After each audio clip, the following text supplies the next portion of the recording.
मैं आपको बताता हूँ गोरा करने का, हम लोग बिल्कुल आपका चेहरा, मेरे पास ख़वातीन आती हैं, हम खुद क्रीम्स, लोशंस और जेल देते हैं, हमारे पास लेज़र भी अवेलेबल हैं, रिजुविनेशन स्किन लेज़र आ गई हैं, माइक्रोडर्म आ गई है, पीलिंग आ गई है, हाइड्रा फेशियल हम करते हैं, और हम जो लोशन और क्रीम बनाते हैं डर्माटोलॉजिस्ट, बड़े अच्छे रिजल्ट हैं उसके, वी गेट 100 बहुत अच्छे।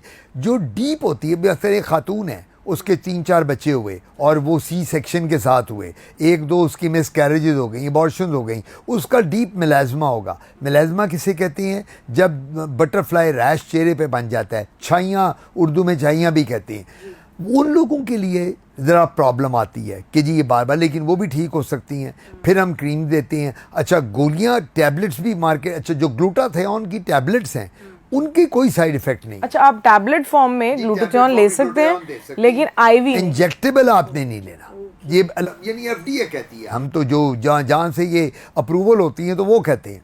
तो मैं हमेशा ये कहता होता हूँ उन ख़वातीन को कि जिनका कम्प्लेक्शन डार्क है, देखो अल्लाह ताला ने जो आपको बना दिया वो अल्लाह ताला की ज़ात का शुक्र अदा करें। जितना कद, जिस्म, शक्ल, सूरत अल्लाह बनाता है ना, आपको तो हम तो नहीं चेंज कर सकते। अच्छा, अब हम उसको मॉडिफाई कर सकते हैं। आप मेरे पास आएँ, डॉक्टर आतिफ मेरी स्किन को बेहतर कर दें, मैं बिल्कुल क्रीम्स दूंगा, चेहरे पे ग्लो आ जाएगी, मैं आपको लोशन दूंगा, ग्लो आएगी, मैं आपको टैबलेट्स दूंगा, ग्लो, प्रोसीजर्स करूंगा, ग्लो आ जाएगी। लेकिन अगर आप मुझे कहें कि आप मुझे टाइप 1 स्किन बना दें जो यूरोप और अमेरिका और, वो मैं नहीं कर सकता, क्योंकि जेनेटिकली आपकी जो स्किन है, देखें ना, आप अगर आपका रंग फेयर है तो हो सकता है आपकी मदर का फेयर हो, पुप्पो का हो, चचा का हो, ताया को। So everything ultimately boils down to genetics. हर चीज़, हम ये नहीं कहते कि इसकी शक्ल अपनी खाला से मिलती है, इसकी मामू से मिलती है, ये अपने चचा पे, इसका कद चचा पे चला गया, इसका कद पुप्पो पे चला गया। और जनरली मदर क्या करती हैं, अगर बच्चा खूबसूरत हो तो वो कहती हैं नानकों पे चला गया, और अगर काला हो तो कहती हैं दादिया ने चला गया। बिल्कुल ऐसे ही है।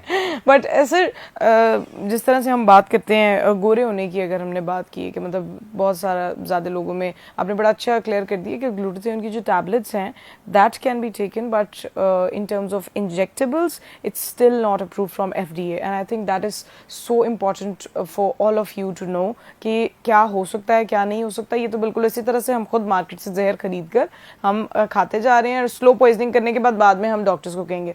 अच्छा सर, अभी अगर हम बात करते हैं फिलर्स की, फिलर्स आजकल इतने ज़्यादा ट्रेंडिंग में आ गए हैं कि लोग अपनी बच्चियों को भी खुद करवाने जा रहे होते हैं। लाइक हमारी बच्ची की शादी होनी है, कुछ फिलर्स हो जाएं तो मेकअप अच्छा लगेगा, ब्राइड अच्छी लगेंगी, बाद में हम डिज़ोल्व करवा लेंगे। अच्छा, ये फिलर्स का ट्रेंड है, क्या आप इसको समझते हैं कि ये अच्छा है, बुरा है, क्या फ़ायदे हैं, क्या नुकसान है? मैंने आपको शुरू में अबीरा ये बताया था, कोई भी प्रोसीजर आप कराएं, सबसे पहले तो डॉक्टर को ये डिटरमिन करना है क्या ज़रूरत है कि नहीं है।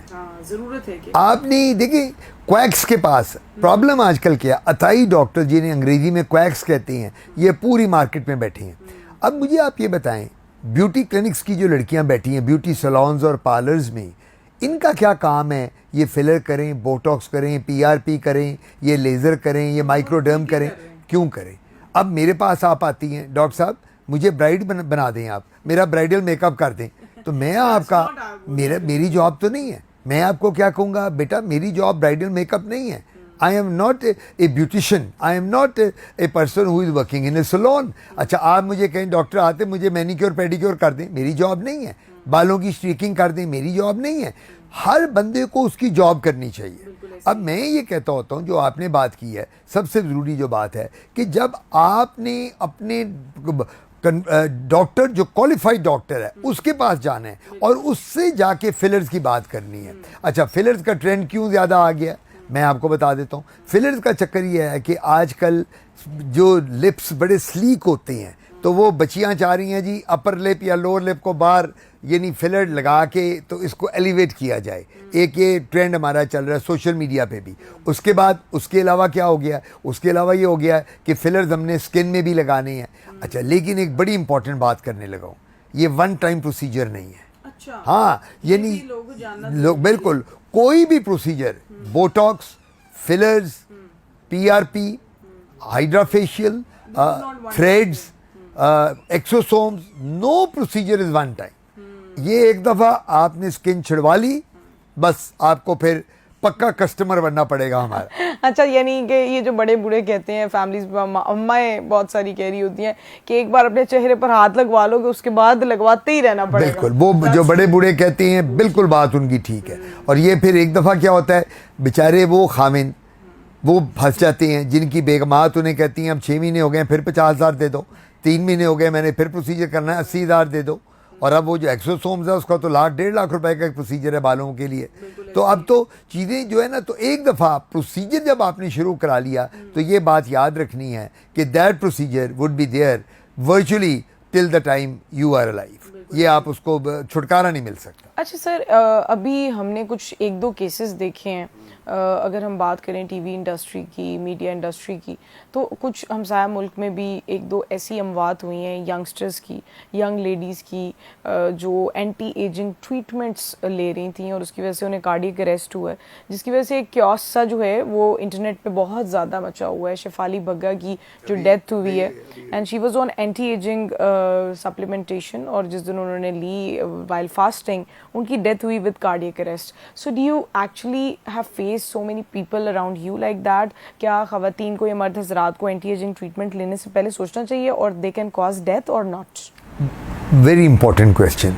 अभी आपने जो ये जिक्र किया, हमारे नेबरिंग कंट्री में एक बहुत बड़ी आर्टिस्ट की डेथ हुई। देखिए, कोई भी चीज़ शुरू करने से पहले मुझे आपकी बेस लाइन इन्वेस्टिगेशन करानी है। बिल्कुल।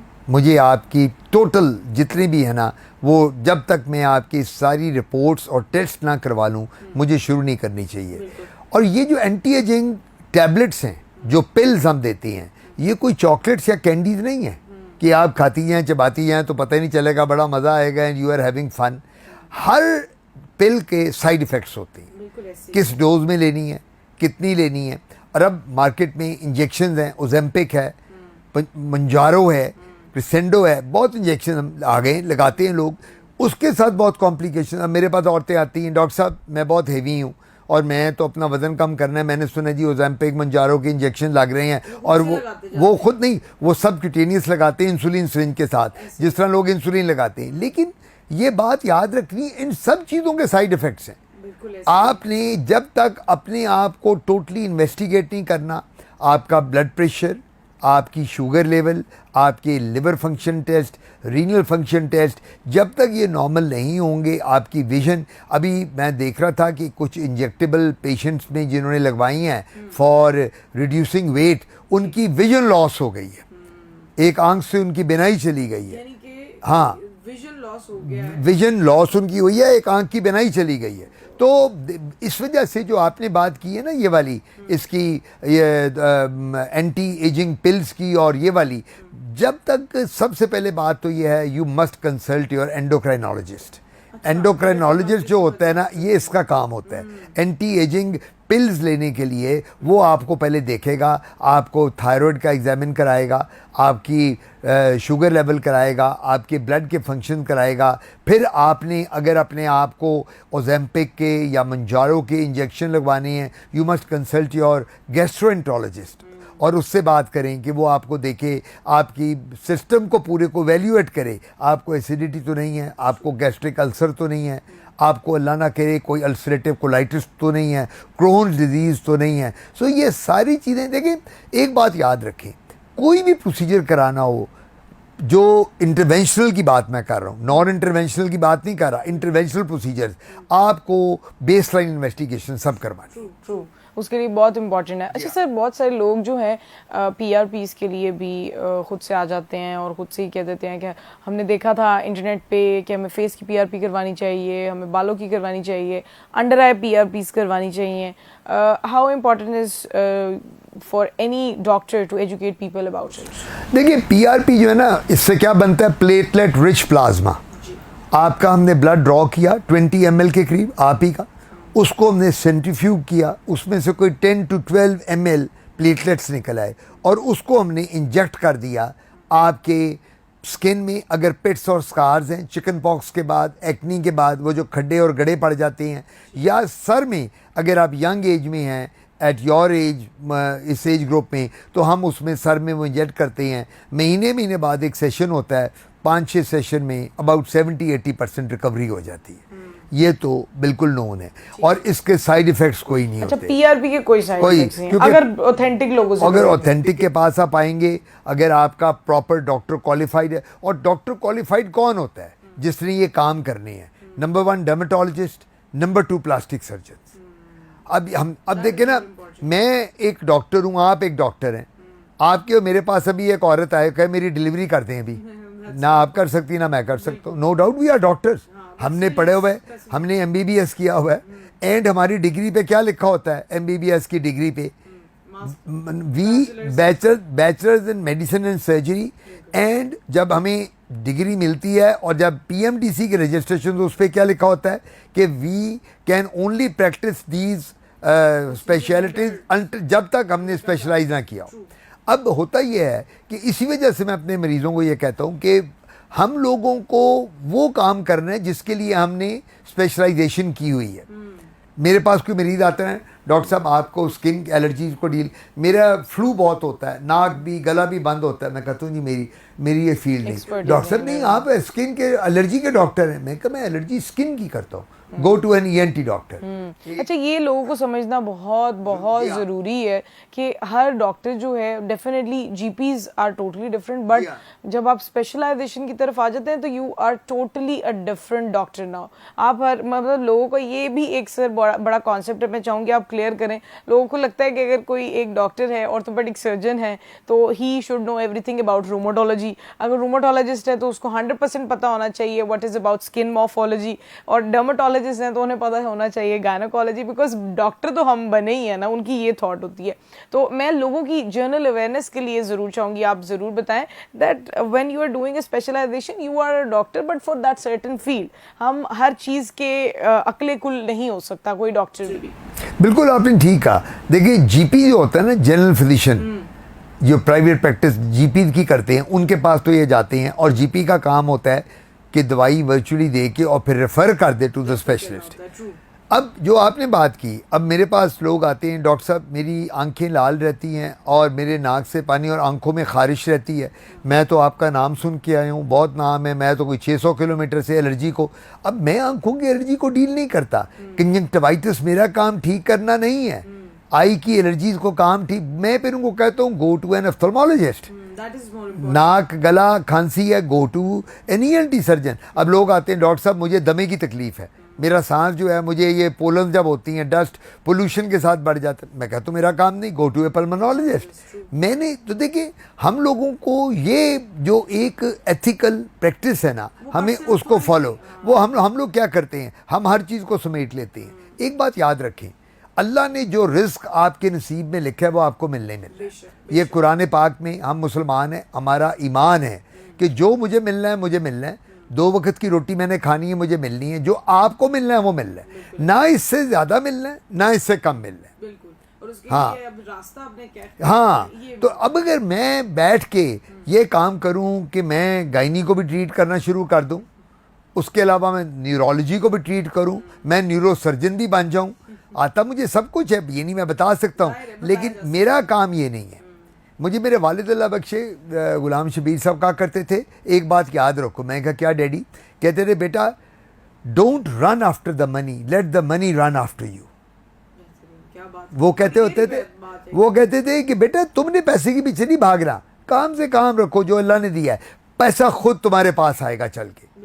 जब तुम जेन्युइन प्रैक्टिस करोगे, जेन्युइन काम करोगे, अल्लाह ताला खुद तुम्हें तुम्हारी झोली में डालता चला जाएगा। सो मेरा ज़ाती ख्याल ये है कि हमें पैसे की परवाह नहीं करनी चाहिए, अल्लाह ताला पे यकीन रखना चाहिए कि अल्लाह ताला जो मैं कर रहा हूँ मैं सही कर रहा हूँ, मैं अपनी फील्ड के साथ ज़्यादती नहीं कर रहा। अच्छा, अब मैं मुझे याद है एक बात, मुझे लोग पूछते हैं डॉक्टर आतिफ ये किस तरह पता चलता है कि सही स्पेशलिस्ट कौन है, कौन सा सही डॉक्टर है, किसके पास जाना है, किसके पास, हमें क्या पता, हम तो लेमैन हैं, हमें तो कोई कहता है कि जी एलर्जी है जाओ जाके गायनी वाली को दिखा लो। मैं उनको क्या कहता हूँ, मैं कहता हूँ आजकल मोबाइल किसके पास नहीं है, जो ये रेडी वाला है, स्कूटर वाला है, रिक्शे वाला, सबके पास मोबाइल है।